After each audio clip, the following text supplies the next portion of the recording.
Hey guys, this discussion is primarily based on SpaceX. I have done quite detailed thinking on it and quite detailed models on it, but at the end of the day, my investment logic is actually very simple in a SpaceX, and that's what I'm trying to capture up here in this one pager. Just for the sake of convenience for everyone to read, I divided it into two slides, but that's all. It's pretty much like one pager in terms of how do you see SpaceX. That's all.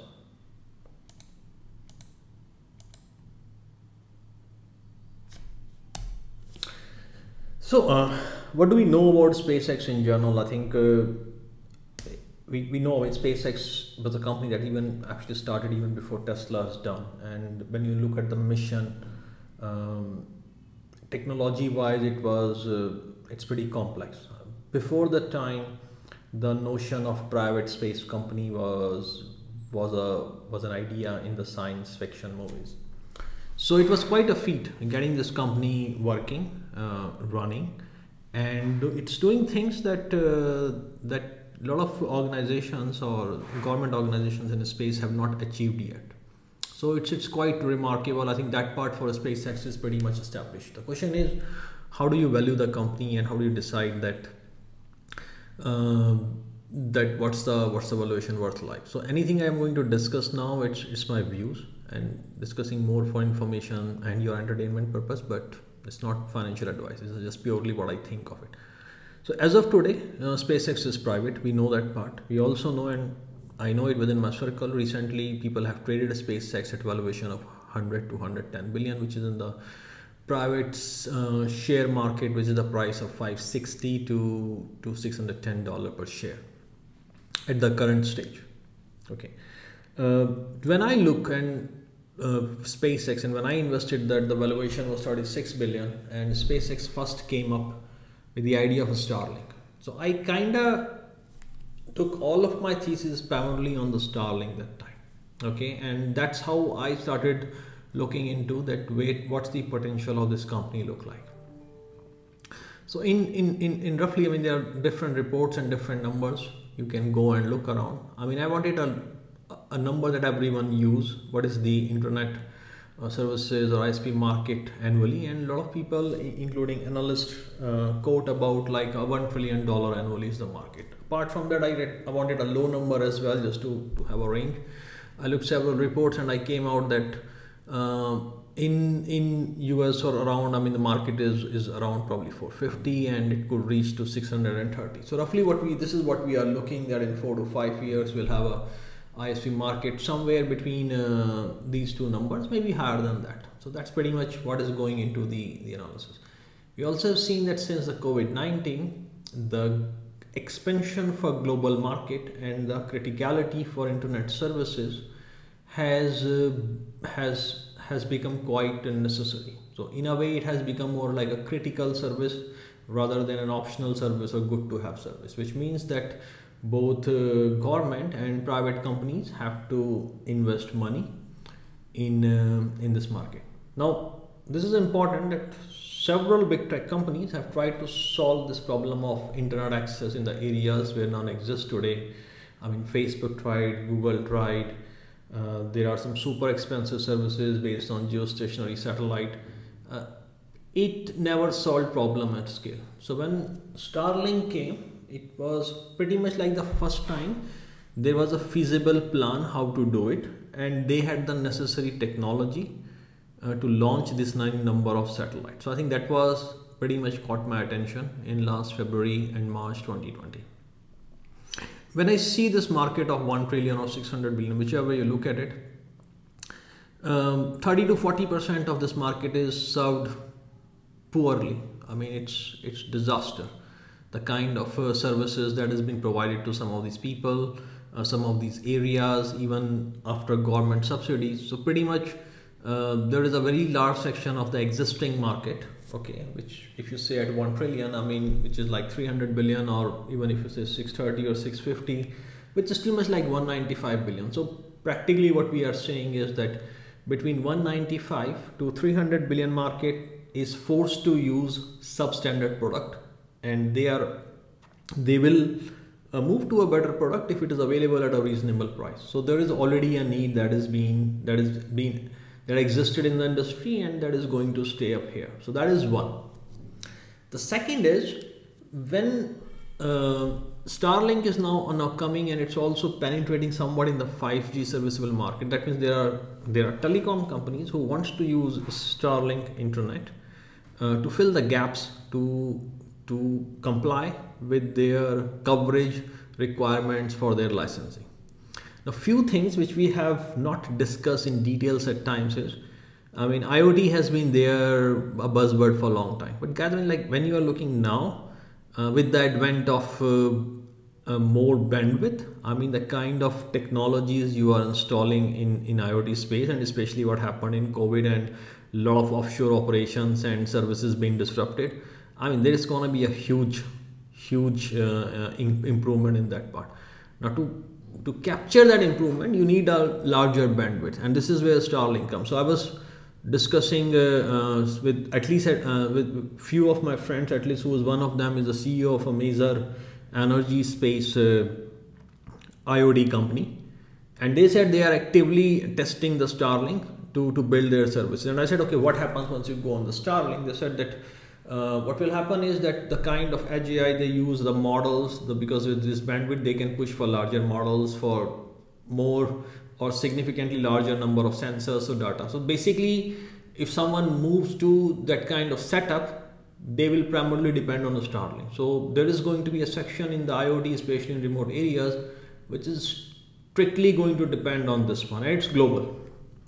So that is quite important, actually. But it is telling that whatever market we have discussed, 1 trillion and poorly served 195 to 300 billion, this is on top of that. Okay. Now, apart from that, there is at least one report that cites that the ISP market for mobiles, mobile vehicles, like for example, the ships, the yachts, the aircraft, the trains, for transport. I mean, this is like $36 billion annually. I believe this number is underestimated. I've been on seismic vessels and offshore. I mean, it's pathetic, the kind of internet sometimes you get and the cost you get. So this market is definitely underestimated. But yeah, I mean, we need a number, we need a reference point. The reference point is $36 billion annually, and this market, at least more than half is, I would say, 70-80% is actually pretty bad. Then you have things like high-speed train. I mean, how many internet services or devices you can actually put on a high-speed internet? I mean, and like it has been discussed, that phased array antenna on a high-speed train literally has no performance issues related to a stationary phased array antenna. Same thing, I mean, somebody going on Everest, we saw like some of the natural disasters that occurred last year. People and the first responder were able to deploy internet services using a Starlink pretty fast. So these things never existed before. So for example, if anything goes bad, you lose the connectivity first, which includes internet. So now what is happening, that everything goes bad and you still have the connectivity, which can help you connect with the rest of the world and improve your operations and recovery process. So this, when I put like the first 5 bullets together, I see, okay, there is nearly 200 to 300 billion dollar market which really wants some good service. Then you have a new market that will be opened by where you want to fill the 5G coverage, and on top of that, people who are going to use high bandwidth internet in the IoT space. And then on the top of that, you will have $36 billion annually coming from the long haul flights and yachts and ships and all that. Of course, defense is entirely on top of it. I mean, and I'm not just talking about defense here for internet purposes. There is another market for defense which has not yet been tapped. Is, of course, I mean, defense use for launch services, the SpaceX vehicles. Defense is already planning that can they use the SpaceX Starship for point-to-point transfer or for cargo transfer. I mean, these things are not yet included in my thesis yet, but these are there.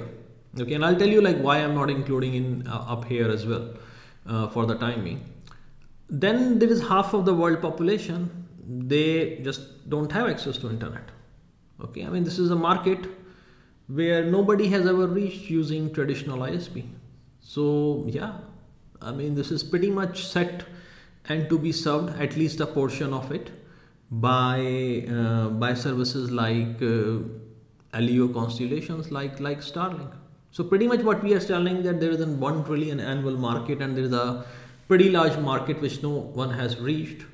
So there is like pretty much 300 billion market coming from there, this 36 billion, then there is whatever in the 5G and IoT space, another maybe 10 to 50 billion, and then there is this new population which has never accessed internet before, which could be anywhere between 100 billion, 200 billion, 300 billion. So practically what we are looking a very large market which is not yet been served, and by some estimate this market could be anywhere between 300 billion to 600 to 700 billion.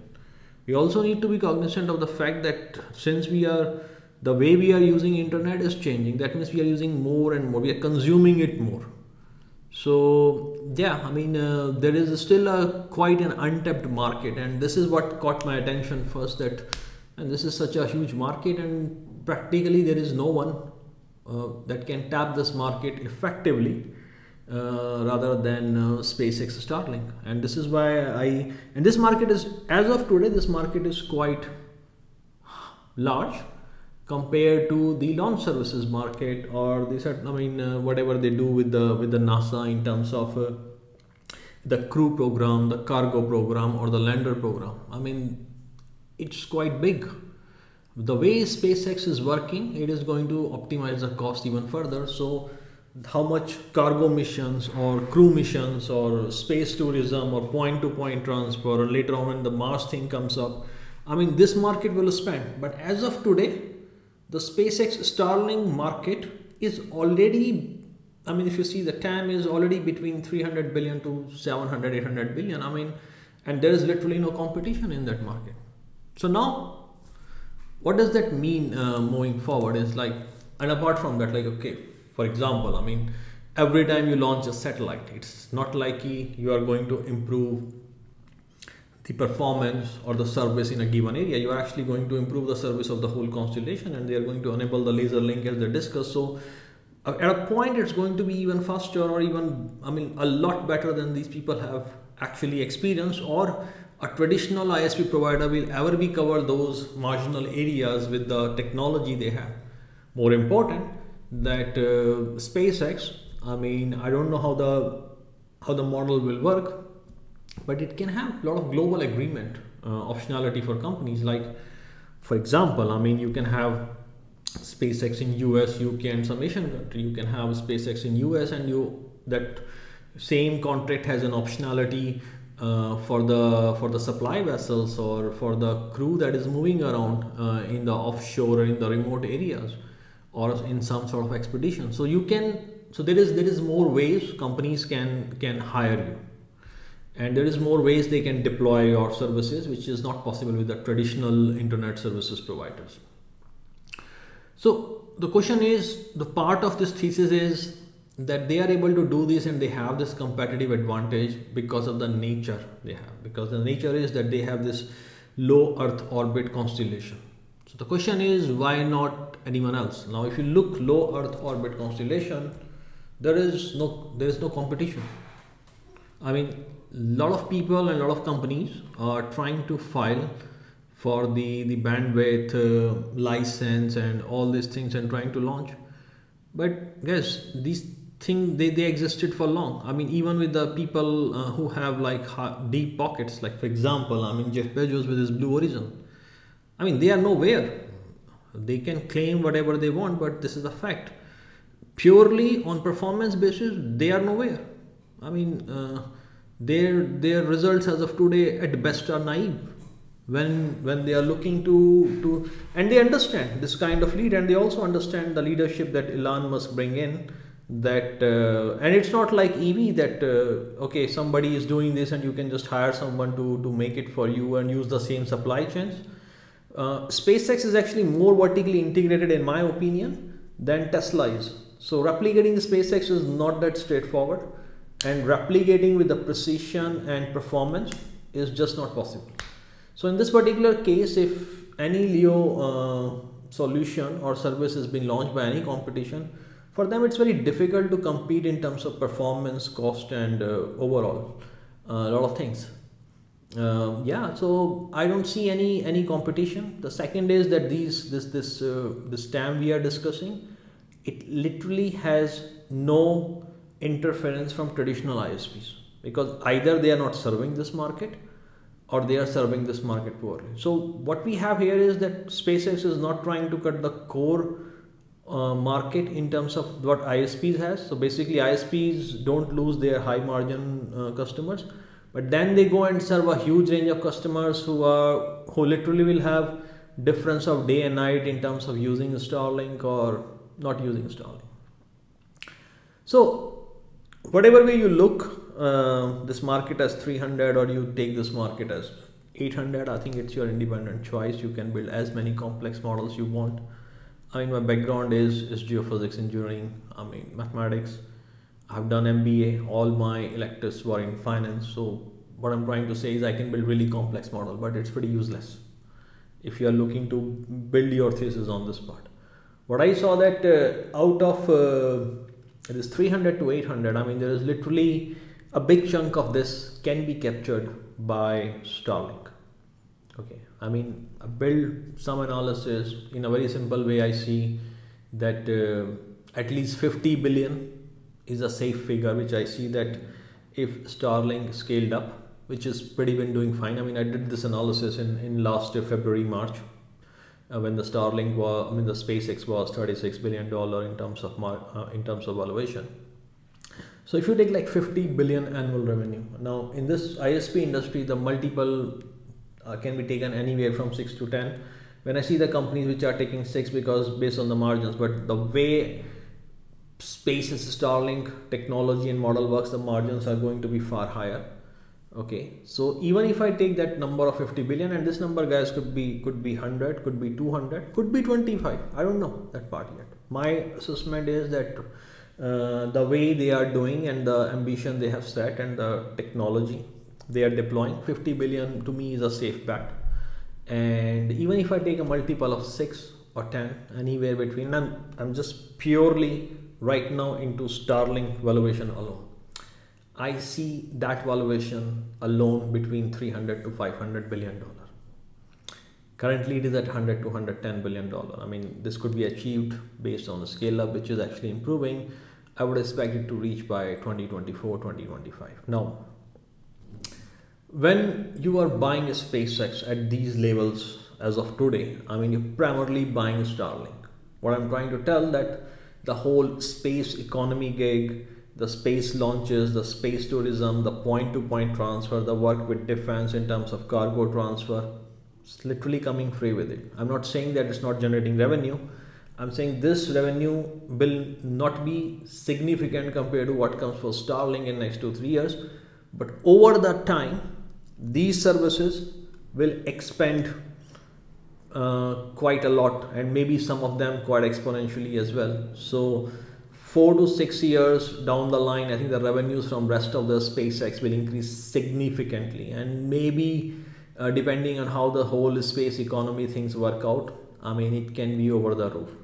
So basically what you are having is you are having a buy model kind of a growth. In first part, you are going to have a growth that is being fueled by the almost, I mean, in my mind, I'm pretty certain in my mind that the Starlink growth is going to be very exponential.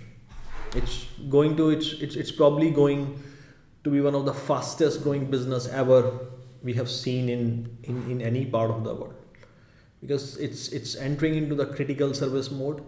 And then like when this part of business starts getting mature, then pretty much whatever else SpaceX is doing, that will start gaining a significant size as well.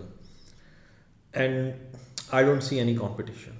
Okay, and since market also knows that the competition for SpaceX is not that much, which means that they are going to create troubles which are not technical or business related. They will try to create regulatory issues, or they will try to sue SpaceX, which we have seen the several companies have tried recently doing it. So they will try like these kind of lobbying thing and stuff like that. By I mean like yeah, I mean, one day a senator will wake up and say, oh, SpaceX is doing this, we should stop these things like that, and stuff like that. So that's a risk also that comes with it.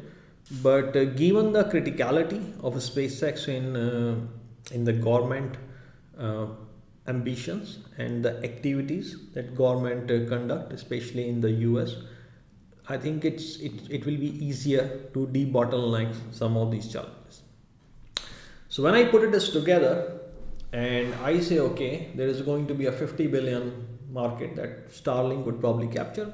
Yeah, it might capture even 100 billion, 150 billion in 7 to 8 years, plus whatever we are having on the rest of the part of that could also expand fast. So at that particular time, if it can really reach that kind of revenues, yeah, this is the valuation, even if the multiple of 6 and 10 on just from price to sales, and it's going to be a high margin business.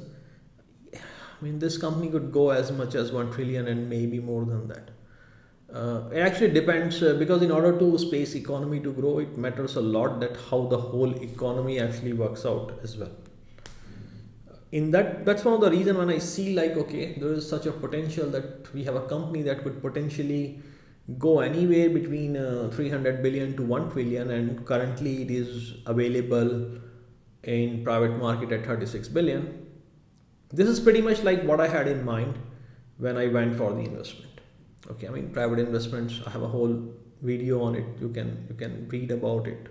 I have several threads where you can see like how you can go ahead and you could try to invest in a SpaceX in private market. I mean, it's risky in a different ways, but I mean, risk is pretty much unique to every investor. So try to calibrate for yourself. I mean, what works for you, what you can do. I waited nearly 20 years before I started investing in private company. I'm not saying you should wait for 20 years, but you need to understand it comes with some sort of obligations and commitments. So do not push yourself in uncharted territories where you are not comfortable. The most important rule in investing I learned is that you need to survive to see the another day. And I have survived for nearly 22 years now. And but most of the time it was pretty bad. I mean, before I turned my fortunes around. So think about it. I mean, do you really want to do in the SpaceX? But also important to remember that this is one of the company that has a potential to go even up to $1 trillion and maybe more than that. So what is your play? Are you going to sit out for the party? Are you going to invest when the IPO comes? Maybe you want to invest now. A lot of people tell me they want to invest now, but you need to also accept the fact that if you cannot invest now because of whatever the reason, okay, you're not an accredited investor, you don't have access to private companies.